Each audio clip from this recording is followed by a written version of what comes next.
कहा गया है कि परमात्मा की भक्ति को छोड़कर और कोई भी काम ऐसा नहीं जो हमारे काम आएगा। लेकिन सवाल ये पैदा होता है कि आज गुरु पूर्णिमा के दिन परमात्मा की भक्ति और उपासना को छोड़कर हम गुरु की पूजा में क्यों लग गए। कभी कभी तो ऐसा लगता है कि आए थे हरि भजन को ओटन लगे कपास, कि करनी थी परमात्मा की भक्ति और पड़ गए किसी गुरु के, संत के, महात्मा के या किसी दूसरे के चक्कर में। लेकिन बात यह समझ लेने की है, कहा गुरु गोविंद दोनों खड़े, किसके लागू पाए, बलिहारी गुरु आपने गोविंद दिया बताए कि अगर मेरे सामने गुरु और परमात्मा दोनों खड़े हों, सहजबाई ने निर्णय किया है तो मैं किसकी पहले वंदना करूंगी, किसकी पूजा करूंगी। कहने लगे मैं तो गुरु की करूंगी। क्यों? कि गुरु ने मुझे परमात्मा की प्राप्ति कराई, बताया। लंबा शब्द है, इसमें आगे कहा कि गुरु परमात्मा हमेशा मेरे अंतर में रहता रहा, लेकिन मैं उसे जान नहीं पाई। जब गुरु की कृपा हुई तो मैंने घर बैठे ही परमात्मा को पा लिया। तो बात ये समझ लेने की है कि जब हम गुरु की पूजा करते हैं तो केवल इस कारण करते हैं कि उसने हमें परमात्मा की प्राप्ति कराई, या हम इस गुरु पूजा के पर्व को थैंक्स गिविंग डे कह सकते हैं कि हम परमात्मा का धन्यवाद कर रहे हैं कि उसने अपने पुत्र को, उसने किसी मनुष्य को जो हमारा सहजातीय था उसे हमारे बीच में भेजा, जिससे हम परमात्मा की भक्ति कर सकें, उसकी प्राप्ति कर सकें। क्या जरूरत है सहजातीय को भेजने की? क्योंकि जब तक मनुष्य को मनुष्य नहीं मिलता तब तक और कोई इसे लाख समझा ले ये परमात्मा की भक्ति कर नहीं समझ सकता और उसकी बात को समझ नहीं सकता। जैसे कि आप सभी जानते हैं कि परमात्मा के 33 रूप हैं, जिसमें 12 प्रकाश के हैं, 11 नाद के हैं, 8 सोम के हैं। इस तरह से ये 31 रूप अशरीरी हैं, जिसमें शरीर नहीं होता, अदृश्य हैं, जिसमें भौतिक चीज कुछ नहीं होती है, वो भी परमात्मा के रूप ही। और एक 32वां रूप संत का है कि परमात्मा मनुष्य के अंदर बैठकर काम करता है। अब इन 31 रूपों में परमात्मा हमें किसी तरह भी अपने गुणों को समझाता रहे, हमारी समझ में नहीं आता। जैसे कि हम जानते हैं कि मान लीजिए हम रात को सोए हैं, घर में कहीं रोशनी दिखाई दे तो हम चौंक उठेंगे, कौन आ गया, कहां से रोशनी आ गई। और अगर वो रोशनी रंग बदले तो उसमें से कोई आवाज होने लगे तो हम पागल हो घबराकर घर से बाहर भाग जाएंगे। ठीक इसी तरह हालत है कि अगर कोई रोशनी आने लगे, कोई आवाज आने लगे कान में। मैंने पहले भी सत्संग में कई बार चर्चा की है। मैं न्यूयॉर्क में था, मैंने बताया परमात्मा का रूप आवाज का है। तो वहां पर एक आदमी कहने लगा कि आवाज तो आदमी को पागल बना देती है। अनेक आदमियों को यहां अमेरिका में आवाज आती है, वो जाकर अस्पतालों में इलाज करा रहे हैं, मेंटल हॉस्पिटल में। तो ये इलाज कराने की, बीमारी की बात है, ये परमात्मा की कहां से बात है। जब उसने ये बात कही तो मैंने कहा, भाई बात सीधी सी, अगर आपको आवाज आ रही हो और आप पागल हो गए हो तो आपकी आवाज बंद कर दी जाए। और नहीं आ रही हो तो एक बार उसका अनुभव करा दें, देख लें, आनंद आता है कि पागल होते हैं। तो कहने का मतलब है जब तक संत नहीं मिलता तब तक उन परमात्मा के 31 रूपों को हम समझ नहीं सकते। समझेंगे कब? जब संत मिलेगा। जब संत मिलता है वो हमें इन रूपों को समझाता है। तो परमात्मा की समझ ही हमें जब आती है जब संत मिलता है, वरना तो अपने घर में रहते हुए परमात्मा को हम सारे जीवन भर देख नहीं पाते, भटकते रहते हैं, अनेक उपाय करते हैं, अनेक कष्ट उठाते, लेकिन अपने अंदर रहते हुए परमात्मा को देख नहीं पाते। जब संत मिलता है तो सारे झंझट छुड़ाकर हमारे अंदर ही परमात्मा की प्राप्ति करा देता है, और प्राप्ति करा देने के साथ साथ हमारा विश्वास बना देता है। प्राप्ति करनी एक चीज है, विश्वास बनना एक चीज है। क्योंकि कई बार मनुष्य बुद्धि के आधार पर तसल्ली नहीं कर पाता, सोचता रहता है, कई बार तर्क से, बुद्धि से मान लिया, उसके बाद में फिर दोबारा वही सवाल पैदा हो जाता है। एक तसल्ली होना, संतुष्टि होना एक अलग चीज है, जो हमारे पूर्ण ज्ञान के जितने भी साधन हैं सबको तृप्त कर देती है। आंख नहीं मानती, आंख को विश्वास दिला देती है, कान नहीं मानते, कान को विश्वास दिला देती है, शरीर स्पर्श की क्रिया नहीं मानती, उसे विश्वास दिला देती है, और अगर ये मन नहीं मानता तो मन को बांधकर खड़ा कर देती है, इसे विश्वास दिला देती है। तो जब संत मिलता है तभी वास्तव में हमें परमात्मा की प्राप्ति और उसकी प्राप्ति की संतुष्टि प्राप्त कराता है। ये एक बात हुई। लेकिन इसके अलावा भी संत का एक काम है जो वो करने के लिए आया है। वो काम क्या है कि हम इस जीवन में दुखों से छुटकारा पाना चाहते हैं, मोक्ष पाना चाहते हैं, और संत हमें इस लक्ष्य को प्राप्त कराता है। परमात्मा के दो कार्य हैं। वैसे तो परमात्मा के जितने भी कार्य हैं सब में विरोध मालूम पड़ता है।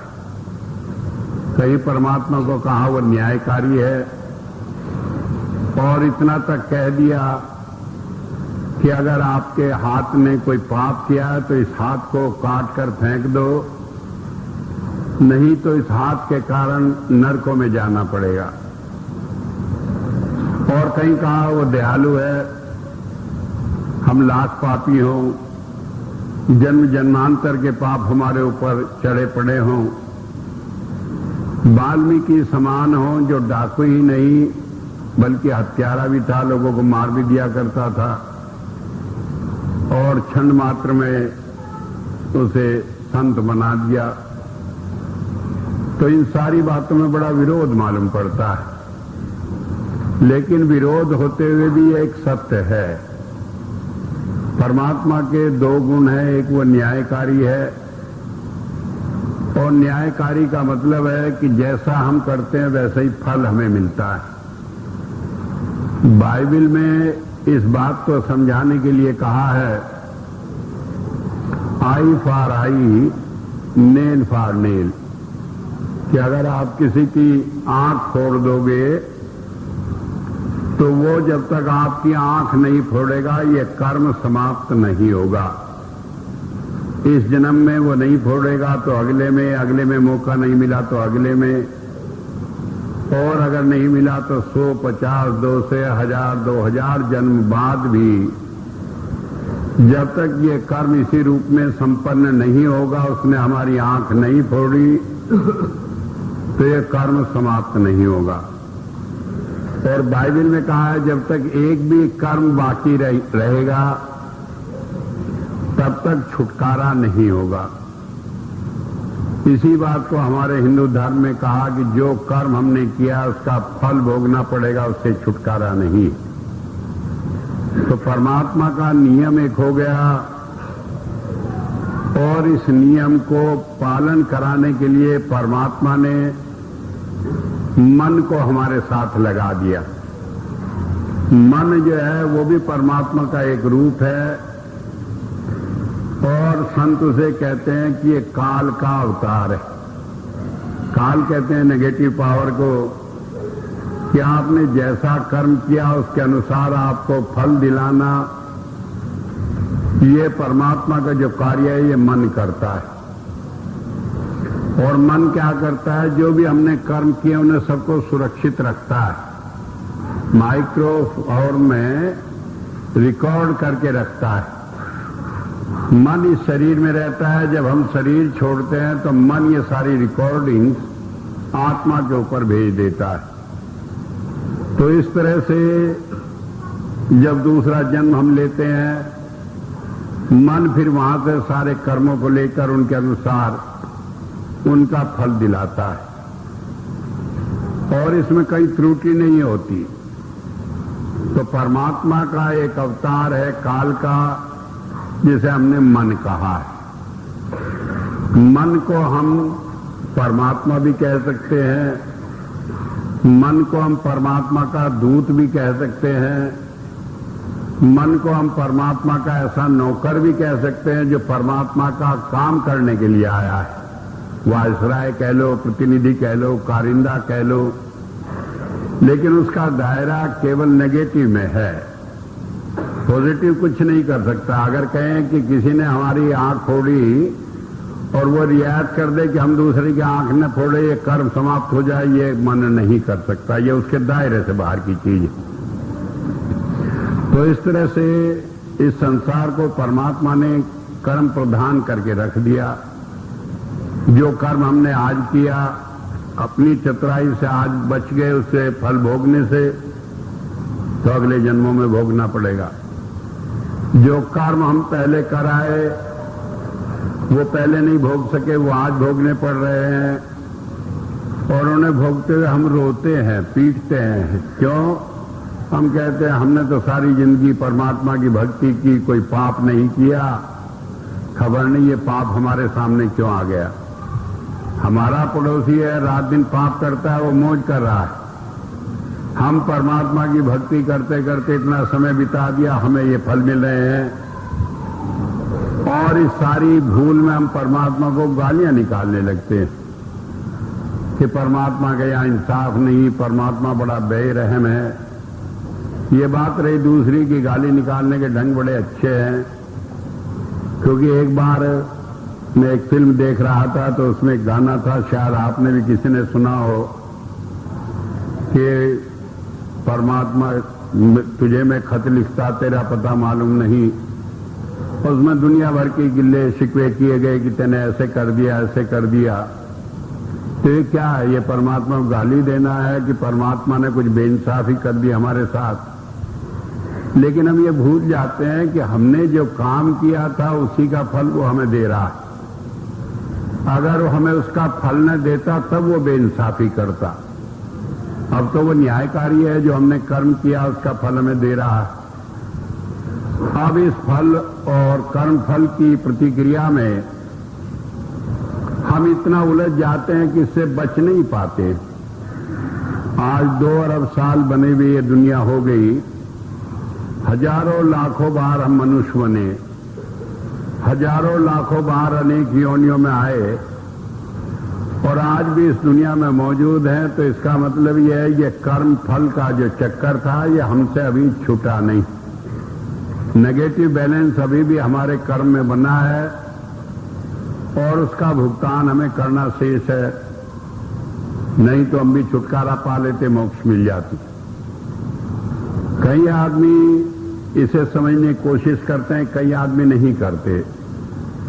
एक बार एक कोई शिष्य था गुरु का, गुरु से कहने लगा कि क्या गुरु की कृपा के बिना छुटकारा नहीं है?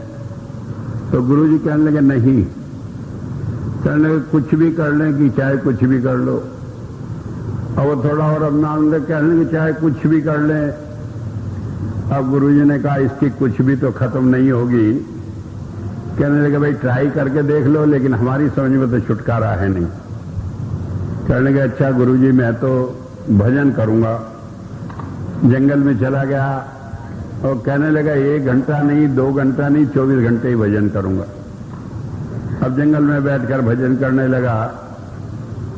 अब पेट को तो भूख लगती है, टाइम हुआ भूख लगी। जंगल में कहाँ कुछ रखा था तो सोचा चलो पानी पी ले, पास में नदी है। वहां पर गया, जैसे पानी पिया देखा एक पेड़ था, उसके ऊपर एक अनार लगा था। कहने लगे जंगल में अनार लगा है, किसी ने बोया नहीं, कुछ नहीं। उसने खाकर उससे पानी पी लिया, जाकर फिर भजन में बैठ गया। अगले दिन फिर भूख लगी, फिर चला गया नदी पर, देखा एक अनार वहां लगा था, फिर खा लिया, फिर पानी पी लिया। सिलसिला चलता रहा, कई साल हो गए भजन करते। अब उसका आखिरी समय हो गया, जाकर धर्मराज के दरबार में पेश हुआ। कहने लगे धर्मराज की बात बताओ भाई, तुमने बहुत अच्छे कर्म किए हैं, बड़ी भक्ति की है, तुम्हारा उसका हिसाब कर दें या तुमने गुरु धारण किया था उनकी कृपा से तुम्हें पार कर दें। कहने लगे ये भी कोई गुरु का एजेंट मालूम पड़ता है, ये भी गुरु जी के ही गीत गा रहा है। कहने लगे मैं तो भजन किया, मेरा तो हिसाब ही कर दो, मुझे गुरु कृपा चाहती तो महीना ले लेता नीचे ही, अब ऊपर क्या जरूरत है। कहने लगे अच्छा भाई, खाता खोला कि तुमने एक दिन बड़ा भजन किया। कहने लगे हाँ 24 घंटे किया, कुछ भी नहीं सोचा। कहने लगे उसके बाद जब नदी पर गए तो तुम्हें वहां एक अनार मिला। कहने लगे हाँ। कहने लगे 1 दिन के भजन का फल 1 अनार दे दिया। कहने लगे 1 दिन के भजन का फल 1 अनार। कहने लगे मूर्ख, तूने सोचा नहीं, अनार कहीं वहां जंगल में पैदा होना था, तेरे लिए विशेषकर पैदा किया। कहने लगे और कि रोज का हिसाब बराबर हो गया, रोज भजन करता रहा, रोज अनार मिलता रहा। अगर मान लीजिए 1 दिन ना देते, उस दिन भूख से तुम मर जाते। कहने लगे हिसाब तो बराबर हो गया। अब वो खड़ा कहने लगे जी अब बताओ और हिसाब क्या बाकी है। तो वहां चींटियों की लाइन लग गई। कहने लगे जी ये ढोंगी जो आपके सामने खड़ा है, इससे हमारा भी कोई हिसाब बाकी है। कहने क्या हिसाब बाकी है कि जब रोज जाता था ये पानी पीने, तो इसके पैर के नीचे दबकर हम सब मर गए। अब हमारा हिसाब करवा दो, ये चींटा बने, हम मनुष्य बने, तो ये मरे तो हिसाब बराबर हो।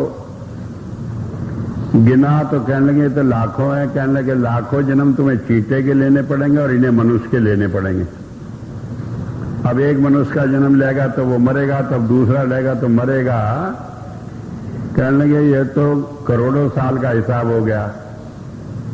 कहने लगे मेरी तौबा, मेरा हिसाब यही हो गया, मैं तो गुरु कृपा से चाहता हूं पार हो जाए। तुम्हें बता रहा था कि नेगेटिव के चक्कर में ये सारे कर्म आते हैं जो हम करते हैं, और इन कर्म का प्रेरक होता है हमारा मन। तो जिस काम को हम मन के आधार पर करते हैं, बुद्धि के आधार पर करते हैं, जहां तक हमारी दृष्टि जाती है वहां तक मन हमारा गुरु होता है। और जो हम काम करते हैं वो काल के दायरे में करते हैं और इनसे छुटकारा होता नहीं। अगर इनसे छुटकारा हो सकता तो आज हम यहां दुनिया में बैठे हुए न होते। कारण ये होता है कि मनुष्य कहीं भी विचलित हो जाता है। मान लिया सारी बुद्धि लगाकर हमने सब कर्मों से अपने को अलग कर लिया, ये मन तो हमारे बस में नहीं। और मन से अगर हमने किसी का बुरा सोच लिया तो वो भी एक कर्म है। कहा काम काम सब कोई कहे, काम न जाने कोई, मन की जितनी कामना काम का हमें सोए। मन में अगर एक बार विचार कर लिया कि इसका बुरा हो जाए तो वो भी बुरा करने के बराबर है, उसका फल भी वही मिलना है। तो मन को क्या करेंगे, ये तो बस में है नहीं। इसे तो हमने गुरु बना लिया, इसके तो आज्ञाकारी बन गए, इसके तो कहे में चलने लगे। तो ऐसी हालत में दुनिया में किसी तरह भी छुटकारा नहीं। दूसरा रास्ता होता है संतों का। परमात्मा ने जब देखा कि जीव परेशान है और छुटकारे का कोई रास्ता नहीं तो संत को इस संसार में भेजा और उसे कहा कि वो परमात्मा का काम करे। बताया बाइबल में इमोस 3:7 में lord god does nothing except he reveals his secret council to his servants the prophet, कि परमात्मा कुछ करता ही नहीं, वो तो बैठा है अपना आराम से और वो क्या करता है कि अपने भेद को, अपने ज्ञान को संतों में भेज देता है और संत से कहता है तुम ही काम करते रहो। हमारे यहां भी कहा है कि भगवान विष्णु तो क्षीर सागर में आराम कर रहे हैं, लक्ष्मी जी पैर दबा रही हैं, मौज कर रही हैं, उन्हें कुछ दुनिया से लेना देना नहीं, और संतों को कह दिया कि तुम काम करो। बाइबल में संत को कहा कि वो नौकर है परमात्मा का, हम कहते हैं कारिंदा है, या दूसरे रूप में हम कहने लगे वो परमात्मा का अवतार है, परमात्मा उसी रूप में बैठकर उसके अंदर काम करता है। तो एक बात समझ लेने की है, मन भी परमात्मा का ही रूप है और संत भी परमात्मा का ही रूप है, लेकिन इनकी ज्यूरिडिक्शन अलग अलग है। मन जो है वो कर्म के क्षेत्र में काम करता है, कर्म का फल देता है, उसके बाहर उसकी कोई ताकत नहीं। संत परमात्मा की इच्छा में रहता है, परमात्मा के आदेश से काम करता है, उसका अपना कुछ नहीं चलता। कहने को तो वो सब कुछ करता है, लेकिन करता है परमात्मा की इच्छा से। जैसे आपने देखा होगा कठपुतली होती है, वो नाचती है, सारे काम करती है, लेकिन जब ऊपर से कोई तार हिलाता है तभी सारे काम करती है। तो संत सारे काम करता है, और संतों ने कभी कभी इसे खोलकर भी बयान कर दिया, पीछे पीछे हर फिरे कहत कबीर कबीर, कि परमात्मा तो पीछे पीछे फिरता है कि कबीर साहब बताओ क्या काम है जो मैं कर दूं तुम्हारे लिए। एक किस्म से ऐसा कह दिया कि वो पीछे नौकर की तरह फिरता है कि कुछ काम बताओ मैं करूं। वेद में भी आया है कि परमात्मा जो है वो संत का कारिंदा है, नौकर है, क्योंकि उसने सारे काम उसे सौंप रखे हैं। तो सारे काम जो संत करता है वो परमात्मा के ही करता है, और परमात्मा की जिम्मेदारी है, इसलिए उसे देखना है कि सारे काम ठीक हों। तो इस तरह से वो भी परमात्मा का काम करने के लिए आया है, लेकिन इसका दायरा जो होता है ये दयाल का होता है कि जीव जो दुखी है उन्हें निकालने का काम करेगा, लेकिन वो परमात्मा के नियम का वो भी उल्लंघन नहीं करता। जो कर्म फल है वो भी भोगने पड़ते हैं, उससे छुटकारा नहीं।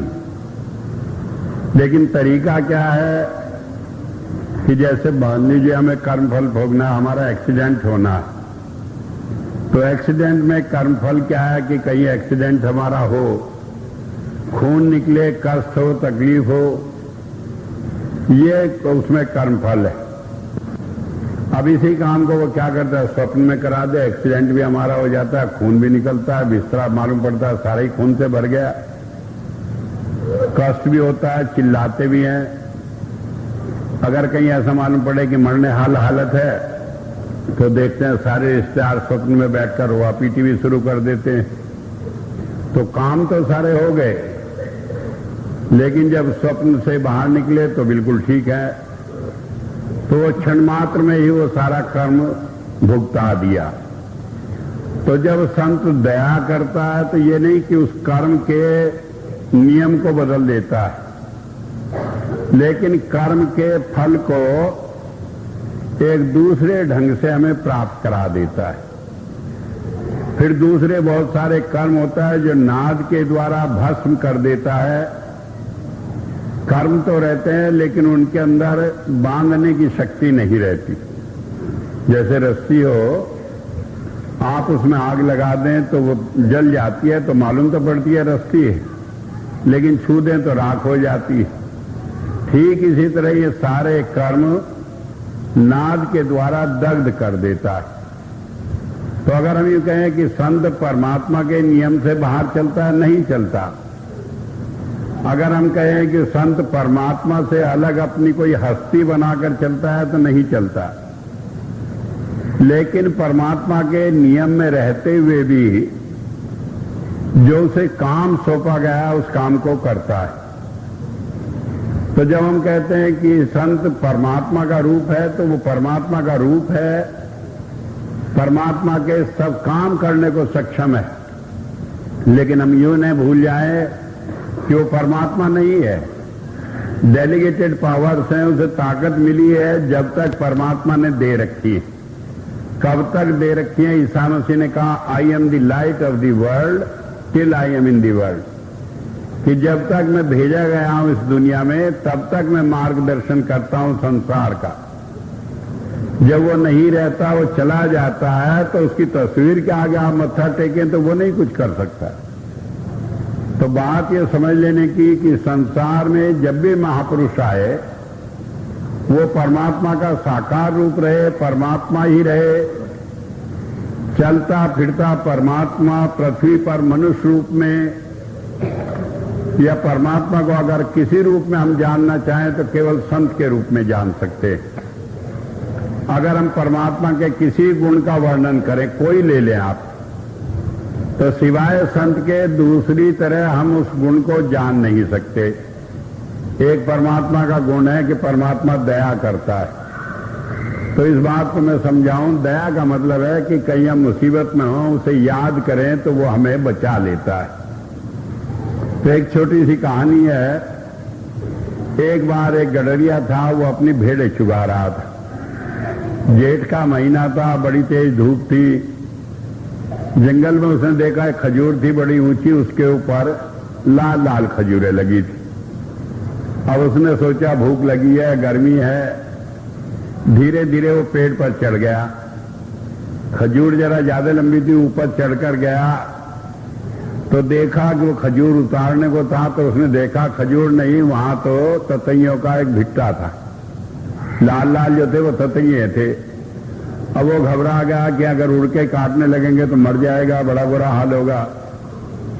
तो वहीं आंख बंद करके कहने लगा, हे परमात्मा, दया करके मुझे ठीक ठाक नीचे पहुंचा दे तो मैं 100 रुपए का प्रसाद बांटूंगा। अब बात हो गई, आंख बंद करके राम राम करता आधी खजूर पर जब आया तो नीचे देखा, डर आधा कम हो गया क्योंकि ऊंचाई कम हो गई, भीड़ें भी दूर चली गई। तो कहने लगा कि बड़ी नासमझी करी, 100 रुपए के प्रसाद का तो कोई काम नहीं था, 50 रुपए का बांटूंगा। और जमीन पर जब उतर आया, कहने लगे मैं भी मूर्ख ही हूं, मैं ऊपर चढ़ा, मैं नीचे उतर आया, परमात्मा ने कौन सा मेरा हल चलाया, मैं तो 1 पैसे का भी नहीं बांटता। अपना घर भाग गया। अब भाग गया, परमात्मा भी देखता रहे क्या उसका कर लेगा क्या नहीं करेगा। दूसरा उदाहरण है, इतिहास का उदाहरण है। एक सिख भाई था, वो गया इंग्लैंड में, धंधा किया, रुपया कमाया, बहुत रुपया कमाकर हिंदुस्तान लौट आया। तो उन दिनों पानी के जहाज होते थे, हवाई जहाज नहीं होते थे। जब रास्ते में आया, आधे रास्ते तो तूफान आ गया। कप्तान ने कहा, देखो भाई तूफान आ गया और बड़ा खतरनाक तूफान है, हो सके ये सारा जहाज ही डूब जाए। तो ऐसे में जो जिसका इष्ट है वो अपना प्रार्थना करो कि किसी तरह जहाज बच जाए। अब कहने को तो कोई कुछ हो, लेकिन सिख का इष्ट तो एक गुरु ही है। उसने भी अपने गुरु से पुकार की कि गुरु साहब जरा मदद कर देना, ये जहाज बच जाए। और कहने लगे मैं 100 असरफी आपको भेंटा चढ़ाऊंगा। अपने मन में ही बात करी। घंटा 2 घंटे बाद तूफान रुक गया। कप्तान कहने लगा ठीक हो गया मामला। आया, बंबई में उतरा, उसे याद था अपना वायदा कि 100 असरफी चढ़ानी है बेटा। आकर पूछा, भाई गुरु साहब कहाँ हैं आजकल, क्या प्रोग्राम है? कहने लगे भाई गुरु साहब तो चोला छोड़ गए। कहने लगे फिर? कि एक बात बता के गए हैं कि बाबा बकाले, कि बकाले में जो है वहां संत होगा, अगला गुरु साहब वहां होंगे। और वो सीधा बकाले पहुंचा। पूछा गुरु, कहने लगे गुरुओं की कुछ कमियां है, यहां तो लाइन की लाइन लगी पड़ी है।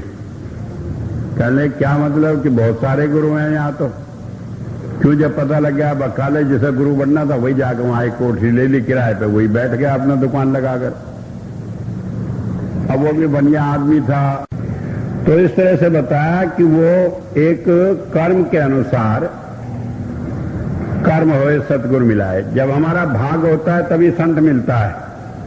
रामचरितमानस में भी कहा, अब मोह भाव रो सन्मंता, बिन हरि कृपा मिले नहीं संता। तो जब हमारा भाग होता है तब वो मिलता है। तो इसलिए वेद ने कहा कि वो परमात्मा का रूप है, लेकिन किसके लिए? जिसके भाग में लिखा हुआ आता। धुर्मस्तक लिखा पाया, जिसके भाग में लिखा है वही उसकी शरण में जाता है, वही स्वीकार करता है, वही कहना मानता है, वही नाम लेता है। न हमारे हाथ में नाम लेना होता है, न उसके हाथ में देना होता है। ये तो निमित्त मात्र बनाए हुए। तो कहा कि वो परमात्मा का रूप है। लेकिन कई आदमी कहते हैं, अरे हम तो कई बार गए, हमें कुछ मिला नहीं। और कई बार कहते हैं कि हमें तो घर बैठे बुला लिया। तो ये क्या होता है? ये हमारे कर्म का फल होता है। कर्म का फल हमें मिलना है। इस कर्म फल में एक जगह रुकावट हो जाती है। उस कर्म फल को काट कर वो दया कर देता है। अगर हम इस मन के चंगुल से छूटकर उसके ध्यान में लग जाए कि कहने लगे कि ये काम होना है, कहने लगे देखो आज सत्संग रख लिया, दुकान खुलने का दिन है, नहीं जाने कितनी बिक्री हो, सुबह का है, आज गुरु पूर्णिमा है, लोग कितना सामान खरीद के ले जाएंगे। और अगर ध्यान एक बार सोच लें, कहने लगे जो हमारे भाग में लिखा है वो मिलना है, उसे कौन टाल देगा कि हम तो जाएंगे गुरु दर्शन को। तो यहां कर्म के ऊपर पैर रखा जाता है, दब जाता है कर्म, और गुरु कृपा प्रधान हो जाती है। तो अगर हम इस कर्म के फल से छूटना चाहते हैं तो हमें इस मन के ऊपर अपना पांव रखना पड़ेगा। और जब हम ये पांव रख लेते हैं तो फिर हमें वो परमात्मा का रूप अपने आप मालूम पड़ने लगता है। जब हम केवल उसका इम्तिहान लेने जाते हैं, लोग कसौटी लेकर जाते हैं, कहने लगे हमारा ये काम हो जाए तो ये होगा। मैं मानता हूं कि भाई हमारी बुद्धि ऐसी है, लेकिन हालत ये होता है एक बार एक काम हो जाए फिर सिलसिला शुरू हो जाता है, फिर वो खत्म नहीं होता कभी। अगर एक बार ये हो जाए, चलो भाई हमने एक बार टेस्ट कर लिया कि गुरु है, संत है, कृपा हो गई, आगे भूल जाए तो फिर काम हो जाता है। लेकिन अब हम नहीं सोचते तो फिर हम उसी चक्कर में पड़े रहते हैं, मन को ही आगे करके रखते हैं। तो वेद में इस बात को बड़ा समझाकर कहा है कि वो हमारा व्यक्तिगत मामला है, वो हमारे लिए है तो परमात्मा का रूप। हम दूसरों के दृष्टिकोण से नहीं देखें, अपने अनुभव से देखें, उससे लाभ उठाएं। और ये मन जहां जहां रुकावट खड़ा करता है तो इसे दबा कर रखें। जब इतना सब काम करते तो क्या होता है? नाव याति परिसय स्वस्थ है। परिसय का मतलब परि माने सम्यक रूप से, सह माने मौजूद, हमारे सामने जो वो है कि जो देहधारी संत हमारे सामने मौजूद है, वो क्या करता है? नाव याति, कि वो हमारे लिए नाव लगा देता है। इस भवसागर को पार करने के लिए नाव लगा देता है। वो नाव क्या है? वो नाम की नाव है। इस सारी दुनिया के झंझटों से पार करने के लिए वो हमें नाम दे देता है। अब नाम क्या है और नाव क्या है? मान लीजिए आप कहीं समुद्र में तैर रहे हो, तो वहां जल ठंडा होगा तो उससे दिक्कत होगी, नमकीन होगा तो उससे खुजली लगेगी शरीर में, उसमें लहर उठेंगी तो उससे ऊंचे नीचे में परेशानी होगी, कोई जानवर आ जाए मुंह खोलकर लपक ले तो तमामी जीवन ही चला जाएगा। तो ये सारी परेशानियां। लेकिन नाव में आप बैठ जाते हैं, ना तो जल ठंडा लगा, न लहरें इतनी परेशान करती, न और कोई खतरा। तो ठीक इसी तरह भवसागर में जितनी भी कठिनाई है, इन सब से पार उतारने को वो नाम हमें देता है। नाम के 3 रूप हैं, एक प्रकाश का, एक नाद का, एक सोम का। प्रकाश से देकर हमारा अंधकार मिटाता है, जहां जहां आवश्यकता होती है हमारा मार्गदर्शन करता है। नाद से वो हमें भटकने से बचा लेता है, हमारे मन को रोक लेता है। हमारे यहाँ हिंदू धर्म में कई बार हमने देखा होगा, एक तस्वीर टंगी रहती है घरों में कि भगवान कृष्ण 1000 फनों वाले सांप को नाथ रहे हैं। तो अलंकार है, धर्म पुस्तकों में, चाहे वो बाइबिल हो, चाहे कुरान शरीफ हो, चाहे वेद हो, सब में इस मन को सांप कहा है। तो ये 1000 फनों वाला सांप हमारा मन है। और ये कब मरता है? जब बांसुरी की आवाज हम अंतर में सुनते हैं। तो बताया कि संत उस नाद को सुनाकर हमारे मन को मारता है। आज हम कहते हैं कृष्ण के अंदर एक जादू था। वो जादू क्या था? यही जादू था, दया कर दी, लोग नाद सुनने लगे तो मन उनका बस में आ गया, लोग उसके दीवाने हो गए, पीछे पीछे फिरने लगे। आज हजारों लाखों साल हो गए कृष्ण को, हम उसकी सारी बात भूल कर कहीं गोपियां याद रह गई, कहीं बांसुरी याद रह गई और असली चीज को हम भूल बैठे। तो इसलिए बताया कि वो हमें नाव रूपी नाद की नाव को लगाकर हमें इस भवसागर से पार करा देता है। अब उसमें थोड़े झटके तो लगते हैं, ये नहीं होता कि कुछ नहीं होता, क्योंकि नाव में भी आप बैठेंगे, जब लहरें ऊपर नीचे होंगी, कई दफे पटके देंगी, कई दफे उल्टी हो जाती है, जब पानी के जहाज में चलते हैं उन्हें भी, लेकिन जो कष्ट होना था उससे वो बहुत कम होता है।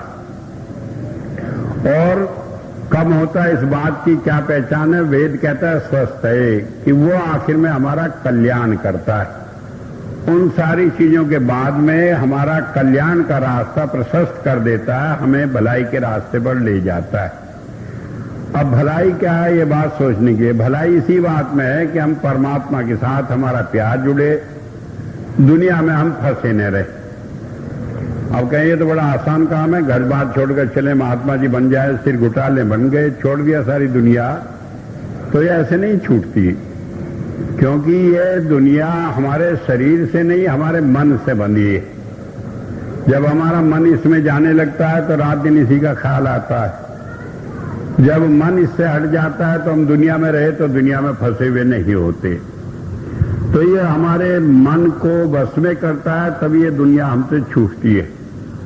और जब बस में नहीं होता मन, तो हालत ये हो जाती है कि महात्मा बन गए, सब कुछ छोड़ दिया, घर परिवार, फिर जाकर रोज किस्से होते हैं, कितने महात्मा कितनी लड़कियों को लेकर भाग गए, कहीं किसी का धन छीन लिया, कहीं किसी की हत्या कर दी, कहीं जो दुनियादारी में बुरे से बुरे पाप होते हैं वो यही महात्मा ही करते। क्योंकि जब तक मन जाए या मरा नहीं, तब तक कोई महात्मा नहीं हुआ। शरीर में कपड़ा रंगा लेने से, सिर घुटा लेने से कोई महात्मा नहीं हो जाता। और अगर आपने मन को बस में कर लिया तो चाहे आप किसी रूप में रह रहे हैं तो आप महात्मा से कम नहीं। तो इसलिए बताया कि जब संत मिलता है वो हमें वो नाव लगाकर हमें इस संसार से, भवसागर से पार करा देता है, हमारे कल्याण का रास्ता खोल देता है। आगे बताया है अपने सो सुचत अज्ञम। आप कहते हैं सर्वव्यापक, और वो संत को कहा है, संत को कहा है वो सर्वव्यापक है, वो हमारे मन की सारी बात जानता है। और ये मन की बात जाना इसलिए नहीं, अभी एक ने बताया था कि संत जादूगर होते हैं जादूगर, वो भी हमारे हम पेशा ही थे, लेकिन वो इस जादूगरी को अपने काम के लिए कि परमात्मा की भक्ति में लोगों को लगाएं, उसमें लगाते हैं। इसमें कोई दो राय नहीं, संत सारी बात जानते हैं जो हमारे मन में होता है, लेकिन केवल उसी बात का उपयोग करते हैं जो परमात्मा की भक्ति में सहायक हों। बाकी और सारी चीजों को छूते नहीं, और कोई बात उनसे छिपी नहीं होती। हम अपने मन से चाहे जितना सोच लें, ऐसा कुछ नहीं होता जो संत से छिपाओ। कई बार हम अपने मन से, बुद्धि से, चतुराई से कोशिश करते हैं उन्हें धोखा देने की, लेकिन बाद में हम ही धोखा खाकर रह जाते हैं। तो हुआ ये, जब बताया कि वो सर्वव्यापक है तो उसका उपयोग क्या करता है? वो जानता है हमारे मन की क्या हालत है, वो जानता है कहाँ हमें कोई सहायता पहुंचाकर हमारी मदद करके वो परमात्मा की भक्ति में लगा देगा। कहाँ वो जानता है कि ये चीज मिल जाने से हम लालची बन जाएंगे और उल्टे रास्ते पर चलेंगे। तो जैसा ठीक समझता है वैसा वो करता हुआ हमारे को पापों से छुड़ा लेता है। ये पाप से छुड़ाना क्या है? पाप की एक ही परिभाषा है कि जो चीज हमें परमात्मा से दूर कर दे वो पाप। जो चीज हमारे अंदर परमात्मा का प्यार पैदा कर दे, उसकी याद आए, मन करे हम परमात्मा की भक्ति में रहे, वो पुण्य है। तो वो हमारे अंदर क्या पैदा करता है कि सारी चीजों की जो इच्छाएं भरी पड़ी हैं, इन्हें निकाल कर एक परमात्मा की इच्छा पैदा करता है। हम तो मतलबी आदमी है, सोचते हैं हमारा एक काम बन जाए, तो ढंग निकालता है कि भाई परमात्मा की याद करो, उससे ये काम भी बन जाएगा। ये काम तो बन जाएगा लेकिन परमात्मा के निमित्त बनेगा। तो इस तरह से कहीं किसी रूप में जहां हमारी बुद्धि उसके साथ मेल खाती है, उसी तरह से करके वो हमारे मन को परमात्मा की तरफ लगा देता है और इस तरह पापों से हमें छुड़ा लेता है। तो वेद ने कहा कि वो सर्वव्यापक है, इसका प्रदर्शन वो दुनिया में नहीं करता फिरता, क्योंकि कई बार हम देखते हैं वो भुलावा भी करता। हम गए, कहीं रास्ते में एक्सीडेंट हो गया, चोट लग गई, पट्टी बांधे है, ऊपर से जाकर पैर छुए, कहने के भाई ठीक ठाक आए। कोई पूछे आप सर्वव्यापक है तो ठीक आए, अभी तो हाथ पैर तुड़वा कर आए, तो कहां से ठीक ठाक आए? तो क्यों करता है कि हमारा ख्याल ये न बना रहे कि वो सर्वव्यापक है। क्योंकि अगर हमें ये मालूम हो जाए कि आदमी सारी हमारी बात जानता है, हम क्या किए हैं, तो हमारा मन भी नहीं करता मुंह दिखाने के लिए। जो सोचते हैं कई दफे तो हमने उसी के लिए बुरा सोचा है, तो अब किस मुंह से उसके पास जाए। लेकिन वो क्या करता है, भूल भुलावा करे रखता है। ये मन है, उसके उलझन आ जाए, अरे इन्हें कुछ भी मालूम नहीं, ऐसे ही कह देते हैं कि संतो सब जानने वाले। और जहां इस भलावे में पढ़कर हम दूर हो जाते हैं, वहां फिर वो जचा देता है किसी बात से। तो इसलिए बताया कि सर्वव्यापकता के गुण से वो हमारे मन के साथ रहकर हमें पाप से दूर करता है। तो वेद का मंत्र था जिसमें बताया कि संत आता है और वो परमात्मा के सब गुणों को अपने व्यवहार से, अपने आचरण से, अपनी दया मेहर से दुनिया में प्रकट करता है। वो हमें नाव समान इस संसार से सारे कष्टों से पार करा ले जाता है और सारे पापों से छुटकारा दिला देता है। और इस सरलता से छुटकारा दिला देता है कि जो लाखों वर्षों तक हम छुटकारा पाने का कोई तरीका नहीं ढूंढ पाए, तो थोड़ी सी देर में ही उस सबसे छुटकारा हमें दिला देता है।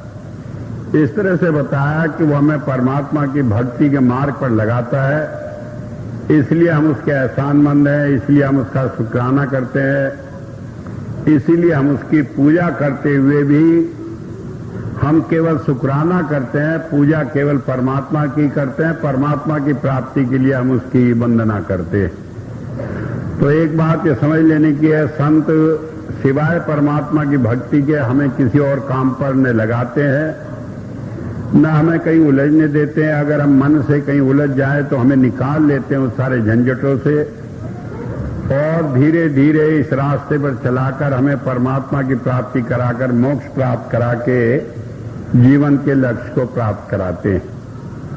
तो आज ये इतनी बात कहकर ही मैं अपनी बात को समाप्त करता हूं।